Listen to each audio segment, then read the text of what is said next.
การแสดงเพราะฉะนั้นประชาสัมพันธ์ถึงภาคส่วนศิลปากรทุกภาคส่วนกาเกียมมื้อนี้จะปฏิบัติตามโมงเวลาอย่างเคร่งครัดเวลา 7:00 จะได้เคารพ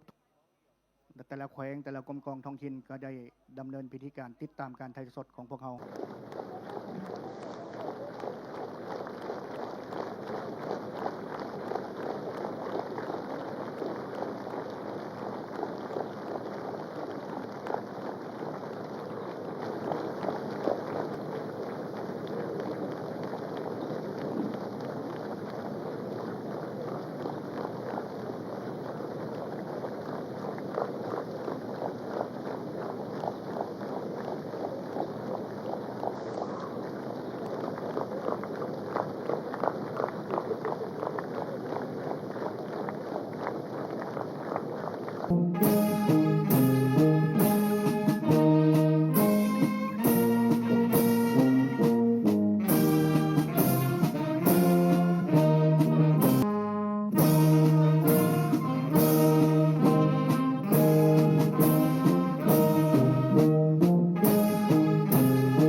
เคาร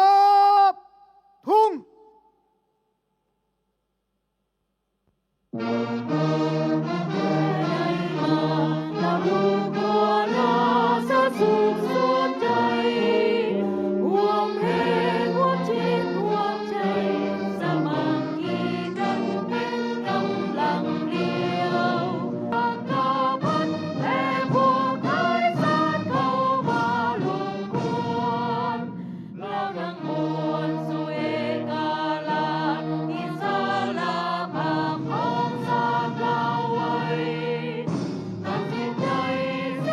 ที่การใหญ่คณะบริหารงานศูนย์กลางพรรคคอมมิวนิสต์เวียดนามขอแสดงความสมเสยอย่างสุดอกสุดใจ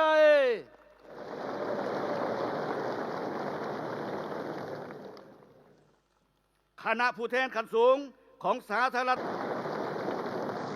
สมเสยอย่างสุดใจเสียของอำนาจสมเสยกรรมการกรมการเมืองศูนย์กลางพรรคคอมมิวนิสต์กูบาผู้อำนวยวันทาวุฒิครบรอบ50 ปีได้จะตั้งสำเร็จเฮียนเชิญสหายกว่าแถวเฮ้ยฮับ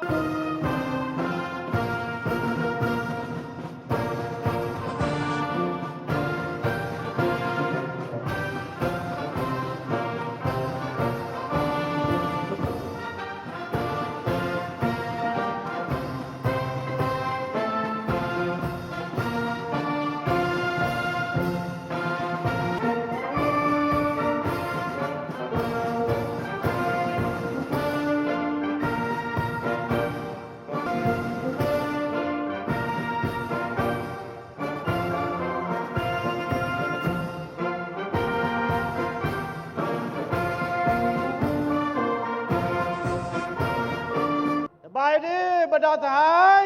สบายดีอวยพรบรรดาทหารจงมีสุขภาพเข้มแข็งนำใจวันศาสตร์ที่2ธันวาคมยืน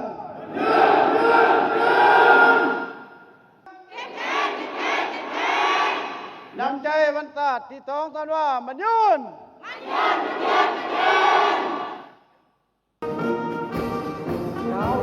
สู่หน้าพันไทย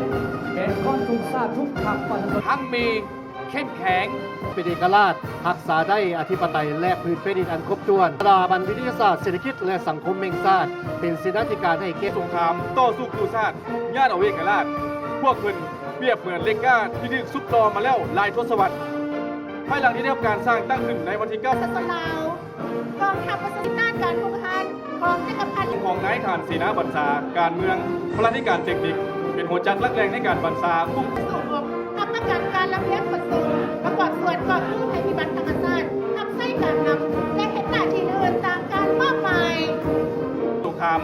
จริงแล้วย่ำใดก็ได้เคียงบาเคียงไหลกับเพศสาย ประกอบส่วนเป็นทหารลาดกองร้อน และเลี้ยงขนส่งเส้นแบ่งอาหารอาวุธ เราพบสื่อข่าวได้ทำการสร้างตั้งขึ้นในวันที่2เป็นครูแก้วตาชินเป็นตัวแทนไทยแก่เพื่อนน้องทหารดีกองห้อยโดดจ้องสามสิบกองพระใหญ่ที่สาการมีความไทยทั้งมีเข้มแข็ง ก่อนน้องน้อยโรงเรียนวัฒนธรรมสุนเผ่าของขับ ความสงบในอาการป้องกันความสงบภาษาลาวที่มีค่าแท้คมนิยม ขอเสียงตบมือต้อนรับการแสดงฝูงบิน มี 17 สี่ลำ ประกอบมี ถุงตาดถุงผัก ถุง50 ปี และแผนคำควร น้ำใจที่2ธันวามันยืน กันบรรดาของประสุมระดับชาติระดับสากลผู้นำภาครัฐแข่งขันสูงทั้งภายในและต่างประเทศ บรรดาพิธีการงานสำคัญต่างๆ ให้มีความปลอดภัย ปฏิบัติลาวสาวหนุ่มแมนกับลังประจันบานของพรรคที่เต็มไปด้วยแม่จิตหมดฟื้นปฏิบัติ โดยแม่ศูนย์กลางสาวหนุ่มประชาชนปฏิบัติตั้งการเมืองสังคมของส้นสั้นกรรมกร และสาวผู้แห่งลาวที่กว้างขวางในระบบการไม่ฮอบด้าน และมีหลักการนำพาของพรรคและปฏิบัติคำขวัญกับบาลลาวเข้มแข็งทันสมัยสามัคคีมีวินัยและน้ำใจสากลกรรมซีดและปฏิบัติข้อแข่งขัน5เป็นเจ้าติดพันกับกระบวนการรักษาและพัฒนาอย่างกว้างขวาง